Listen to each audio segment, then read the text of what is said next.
Hello, everyone. Today I will tell you a story.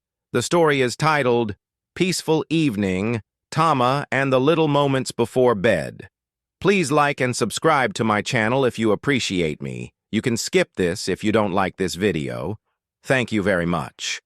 The story begins as follows. The evening always starts quietly in our house, the kind of quiet that feels warm instead of empty. After a long day, I turn off my laptop, stretch my arms, and that's usually the exact moment Tama appears. He doesn't bark or jump right away. He just stands there, tail gently wagging, eyes bright, as if saying, "So, it's finally our time now?" This is our daily routine, and Tama knows it better than I do. I walk to the kitchen to grab a glass of water, and he follows closely behind, his nails making soft tapping sounds on the floor. Sometimes he pauses to sniff the air, just in case something interesting happened while he was napping. Spoiler alert, nothing did, but Tama checks anyway. He's very responsible like that.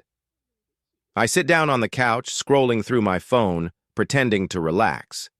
Tama jumps up beside me, carefully curling into his favorite spot. His head rests on my leg, heavy with trust.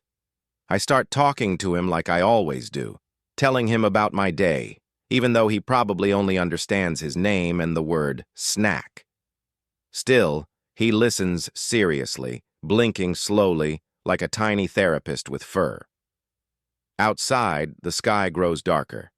The lights in the room are soft, not too bright. Tama lets out a small sigh, the kind that sounds like he's releasing all the stress of being a dog for the whole day. In moments like this, nothing feels rushed. It's just me, Tama, and the gentle rhythm of an ordinary evening. As the night moves on, Tama reminds me, politely but firmly, that it's time for our evening walk.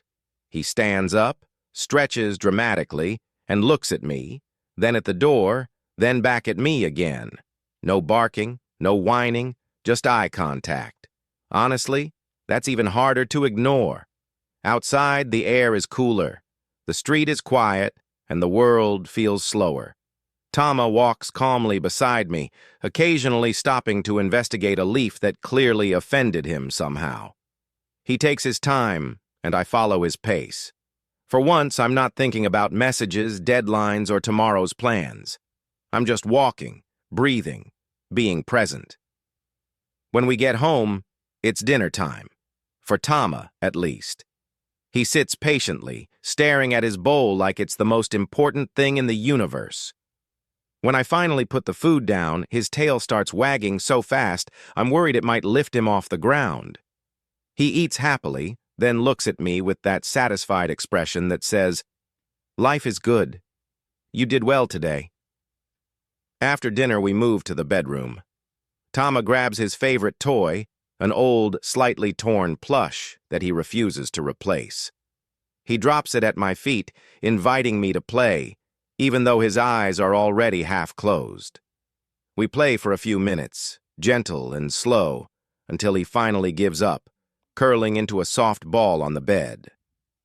I turn off the lights, and the room falls into a peaceful silence, broken only by Tama's slow breathing. As Tama settles in, I watch him for a moment. His chest rises and falls steadily, completely relaxed. There's no worry on his face, no anxiety about tomorrow. He lived his day, enjoyed his moments, and now he rests. Simple. Honest. Enough.